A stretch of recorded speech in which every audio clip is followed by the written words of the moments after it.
एका वृत्तपत्रामध्ये एक बातमी झळकली होती. ॲडव्होकेट सतीश उके कुठे आहेत? तर ॲडव्होकेट सतीश उके 19 ऑक्टोंबरला नागपुरात आले होते. ऑर्थर रोड तुरुंगामधून त्यांना मध्यवर्ती कारागृहात ठेवण्यात आलं होतं खैरुनिसा प्रकरणामध्ये. तर पोलिसांनी त्यांचा PCR मागितला होता. प्रथम श्रेणी न्यायालयाने तो PCR नाकारला.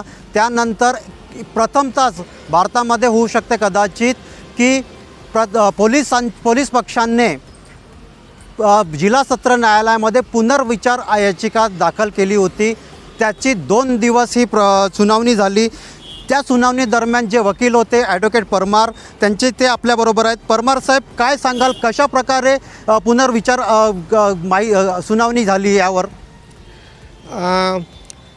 सतीश उके और उनके ब्रदर प्रदीप उके के ऊपर खैरुनिसा करके जो एक FIR किया था अजनी पुलिस स्टेशन में 31 जनवरी 2022 को, जिसमें उसके पहले मज़ेदार बात यह है कि 23 जनवरी 2022 को खैरुनिसा के ऊपर ही FIR हुई थी और वो FIR वही भी अजनी पुलिस स्टेशन में हुई थी और वो पुलिस स्टेशन में उसके ऊपर कोई प्रोटेक्शन न होने के बावजूद 31 जनवरी को वो वही पुलिस स्टेशन में दूसरी FIR करवा रही है जो सतीश उके और प्रदीप उके के ऊपर हो रही है, जिसके बाद हमने एंटीसिपेट एड इंट्रीम बेल लिया था. एड इंट्रीम बेल के बाद में सतीश और भाई और प्रदीप भाई को ईडी ने गलत मामलों में फंसा के उनको ईडी हवालात में लिया.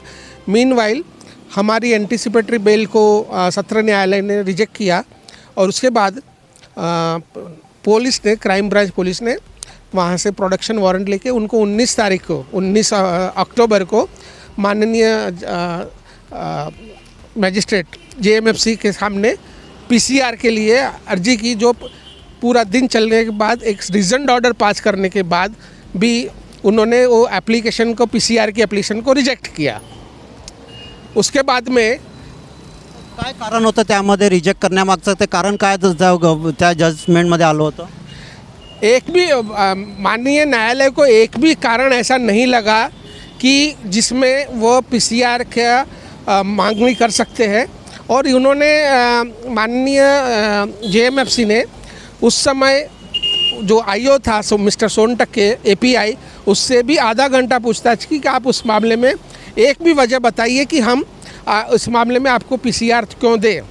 मामला 2008 का है, 14 साल बाद में FIR हो रही है, जो सबको को मालूम है कि एक पॉलिटिकल वेंडेटा है और वो पॉलिटिकल वेंडेटा के माध्यम से एक झूठी FIR हुई है जिसमें इनको फंसाने की कोशिश की गई.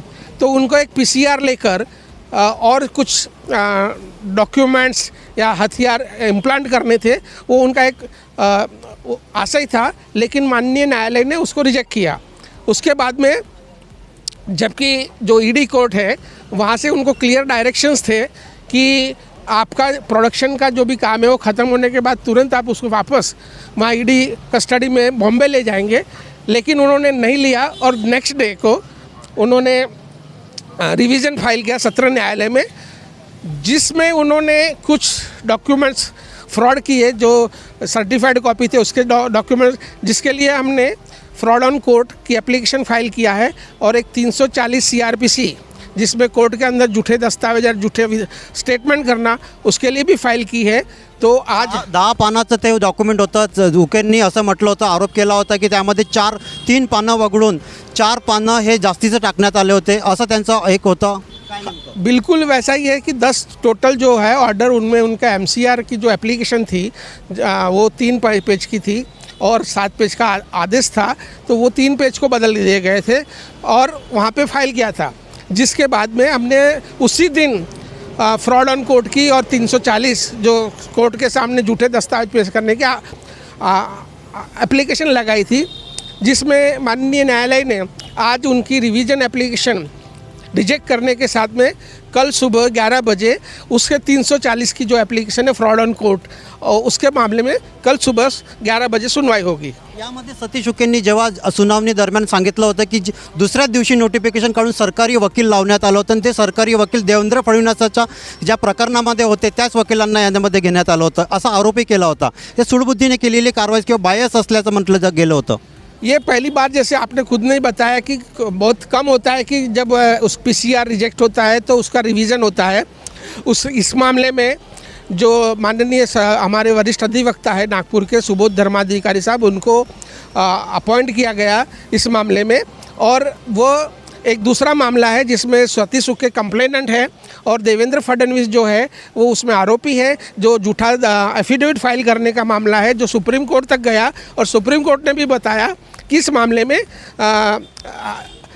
ट्रायल चलना चाहिए। जो ट्रायल में सतीश उके की चीफ एग्जामिनेशन हो गई और क्रॉस एग्जामिनेशन बाकी है, उस मामले में देवेंद्र फडणवीस की वो वकील है और वही वकील यहाँ पर स्टेट के लिए अपीयर हुए हैं। तो ये एक बिल्कुल पॉलिटिकली मोटिवेटेड और किसी व्यक्ति को फंसाने का प्रयास है।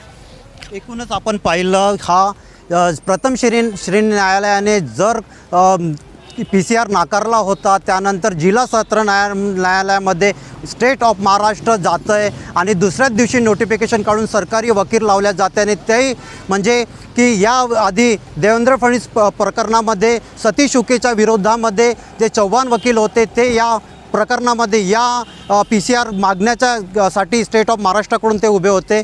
कॅमेरा पर्सन अजित डोगलसह मी सुदर्शन बागडे, न्यूज नागपूर।